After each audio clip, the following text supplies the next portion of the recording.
Morning welcome back to my new video. र आज चाहिँ म देन्ताम जाँदैछु दिदीसँग। दिदीको बर्थडे पनि छ, तपाईहरुले विश गर्न सक्नुहुन्छ उसलाई कमेन्ट गरिकिन। र म तपाईहरुलाई देन्ताम पुगेर देखाउने छु अहिले।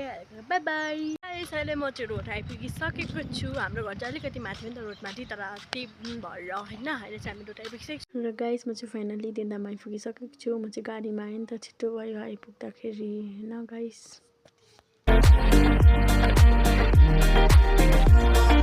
र गाइस देन्ताम हेर्नु सक्नुहुनेछ, यस्तै छ देन्तामको नजारा। हेर्नुहोस् ल, आज पुरा घाम लागिरहेको छ नि त।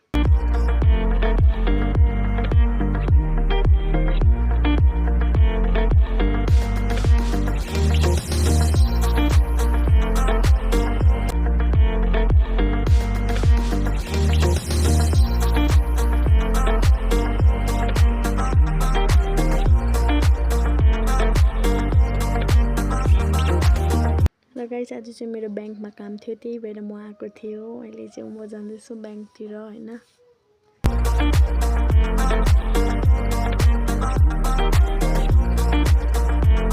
र गाइस यो चाहिँ देन्तामको पुलिस स्टेसन हो, तपाईले देख्न सक्नुहुनेछ। र अहिले चाहिँ हामी खाजा खाँदैछौँ दार्जिलिङ स्टोरमा मोमो। र गाइस आज चाहिँ हामी किन आएको थियौँ भन्दाखेरि चाहिँ हामीले चाहिँ केक अर्डर गरेको थियौँ नि त, त्यही ल्याउनुको लागि आएको थियौँ। आज चाहिँ हामी देन्ताम अब घर जानु आँटेको, तपाईँलाई घरमा पुगेर देखाउने छु। Bye bye. र गाइस फाइनली म चाहिँ घर आइपुगिसकेको छु र अब भरे देखाउँछु म तपाईँलाई एकैचोटि बेलुका। अहिलेको लागि बाइ बाइ। र गाइस हामी चाहिँ डेकोरेसन गर्नुको लागि स्टार्ट गर्दैछौँ बर्थडेको हैन, तपाईहरु हेर्न सक्नुहुनेछ। र म तपाईलाई फाइनल रिजल्ट देखाउने छु कस्तो हुन्छ, हेर्नुस् होला।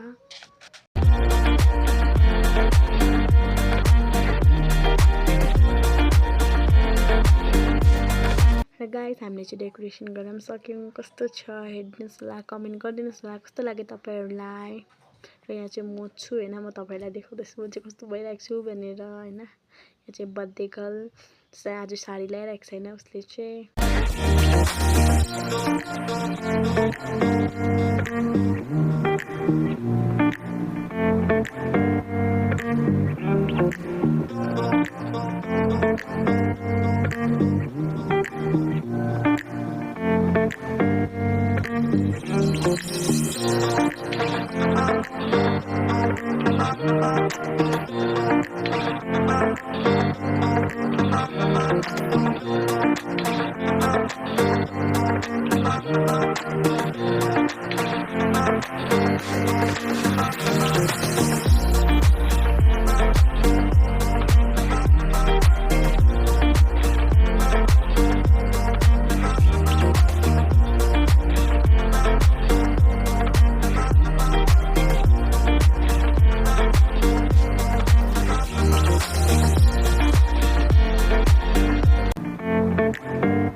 गाइस मेरो भिडियोलाई यहीँ एन्ड गर्न जाँदैछु। Thank you for watching. Bye bye सबैजनालाई। अर्को भिडियोमा फेरि भेट्नेछु तपाईहरुलाई।